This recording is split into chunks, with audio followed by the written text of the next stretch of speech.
All right, so remember I said that much of the paper, Norcross actually goes through many different objections, right? He spends a lot of time throughout that paper looking at different objections in order to respond to them, in order to show why he doesn't think those objections work.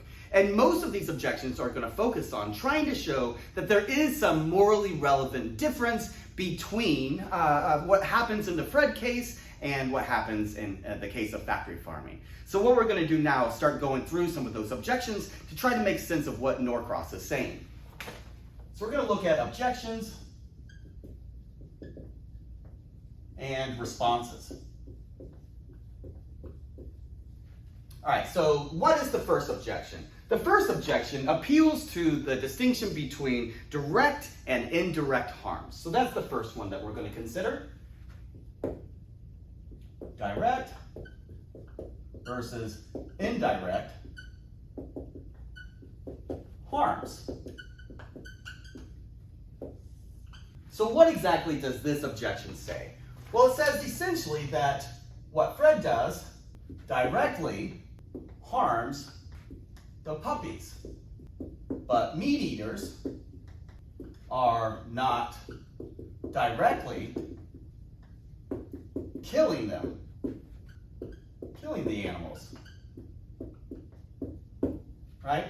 Fred directly actually does the torturing of the animals. Fred directly cuts off their noses, whereas many or most meat eaters don't actually directly kill those animals. Now, of course, there's exceptions of maybe hunting, or maybe somebody that actually works at a factory farm. But for the most part, most of us get our meat from the grocery store or at a restaurant. We don't directly kill the animals.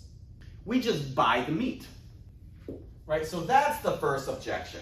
How exactly does Norcross respond to this objection? Well, it's actually quite interesting. What Norcross does is he explains how outsourcing your cruelty is not an excuse to eat meat. Outsourcing the killing is not a good justification to continue supporting factory farming.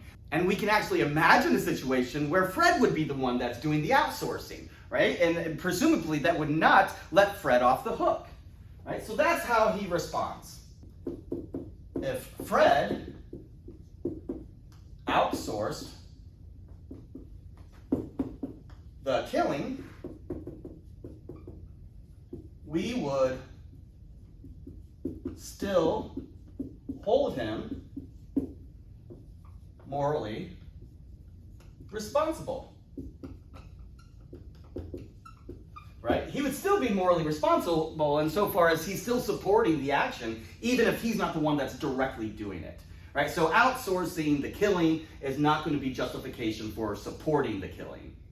So now then, what's the next objection? The next objection appeals to ignorance. I'm just going to call this the ignorance objection. But basically what it says is that many or most of us don't really know what's going on or how significant the suffering is on a factory farm, right? Factory farming, most of us have some very little idea of what's happening. Or another way to put that is, most of us are ignorant of all the suffering that takes place. Especially, like, just think about people that are young. They get a hamburger from McDonald's and they have no real conception of what actually takes place in order to bring that food to your table. So that's this sort of objection, this ignorance objection. Most of us don't know about the suffering that occurs with regard to factory farming. Right? Most of us are just ignorant of that. So we maybe are excused in some sense. Now that's the objection. But how does Norcross respond? He recognizes that sometimes maybe ignorance is an excuse, especially for, say, young children who just simply are not aware of these things.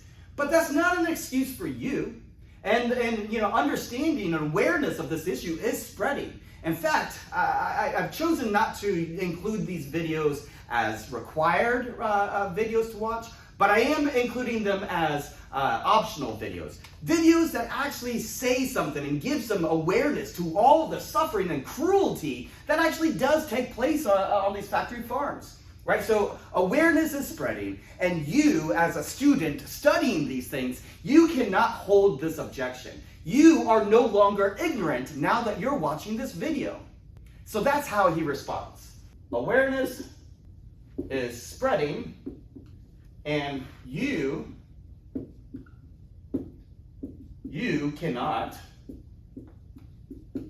claim ignorance anymore. Right? Now that you've done the reading, now that you're watching this video, even if at one point you were ignorant of all these issues, you're not ignorant anymore. So you can't hold that objection anymore. Now, a third objection is appealing to the fact that it may seem like we're just causally impotent. There's nothing that we can really do individually to reduce the amount of suffering that takes place on these factory farms or in the meat industry in general. No matter what, even if I were to quit eating meat, that's not really going to make a dent. It's not going to make any massive or substantial difference because we're impotent in that regard. So this is what I'm going to call the causal impotence objection. So essentially what this objection is trying to do is just trying to point out that there is a morally significant difference between the case involving Fred and the torturing of puppies and eating meat as a result of factory farming. What is that difference? Well, if Fred stopped torturing the puppies, then the puppies wouldn't be suffering anymore, right? If he stopped doing this, then the puppies would stop suffering. But if I stopped eating meat, many millions of different animals are still going to continue to suffer. For me, if I stop eating meat, that's not going to make a difference at all. I'm causally impotent in that regard. But Fred is not causally impotent. Fred could make a difference. If Fred stopped the torture of the puppies, that would end the suffering. Not so for me. If I stop eating meat, millions of animals will still suffer. Right? The mere fact that I stop eating meat doesn't change anything. It's not really going to impact the numbers greatly. And so that seems to be potentially a morally significant difference that we should pay attention to. Now there's two ways in which Norcross responds to this. On the first way, he offers a new analogy. And this analogy, I'm going to call it chocolate mousse Alabama. Imagine that you're at a nice fancy restaurant and you order a dessert. The dessert's name is chocolate mousse Alabama. I think it's because we're imagining that we're in Alabama, perhaps. But the basic idea here is this chocolate mousse Alabama, after you've eaten it, after you've taken a lot of pleasure in eating it, you then learn that this chocolate mousse was delicious specifically because it was produced using the tortured puppy method, right? This method of extracting whatever kind of cocoa hormone, and that's then put into this chocolate mousse Alabama. So it's because these puppies were tortured that this mousse is so delicious.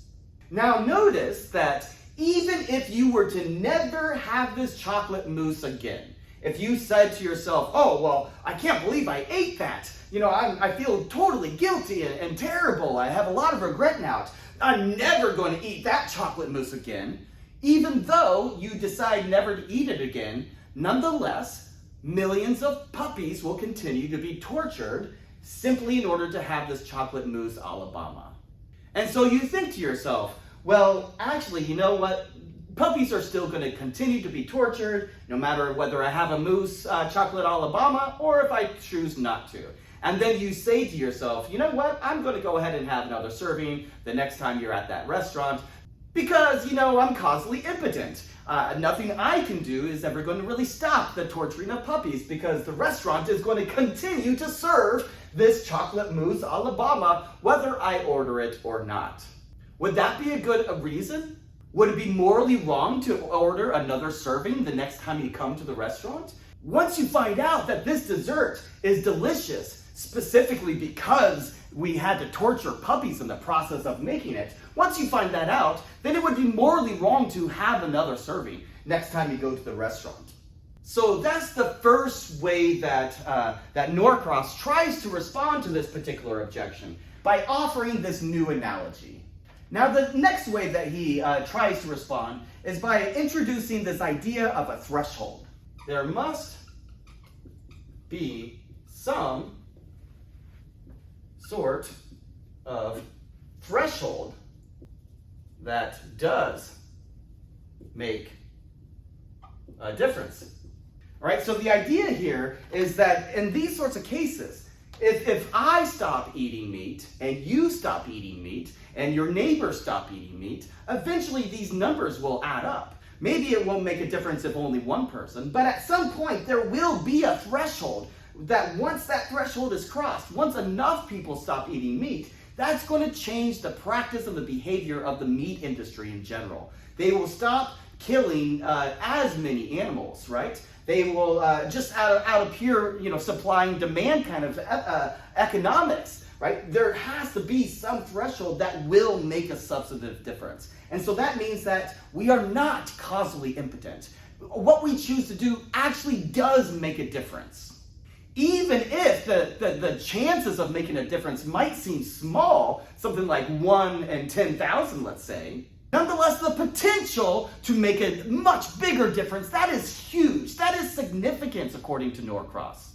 Maybe hundreds of thousands fewer chicken that are suffering and dying, or hundreds and thousands of different pigs and cows that are no longer suffering and dying. And so it is not the case that we're causally impotent. Altogether, if we collected together and cross that threshold where it would make some sort of significance and substantive difference. And when you stop eating meat, when you abstain from meat, that creates a kind of momentum. The more and more people kind of like packing together in support of why factory farming is so cruel, the more momentum that we create, the more people will stop eating meat in general. So it's this sort of like idea that there is some line, and the more people that are about to cross that line is going to make some sort of difference. Now, the next objection that we need to consider that Norcross goes through introduces this idea of the doctrine of double effect and how that's related to these sorts of objections. So that's what we're going to focus on next.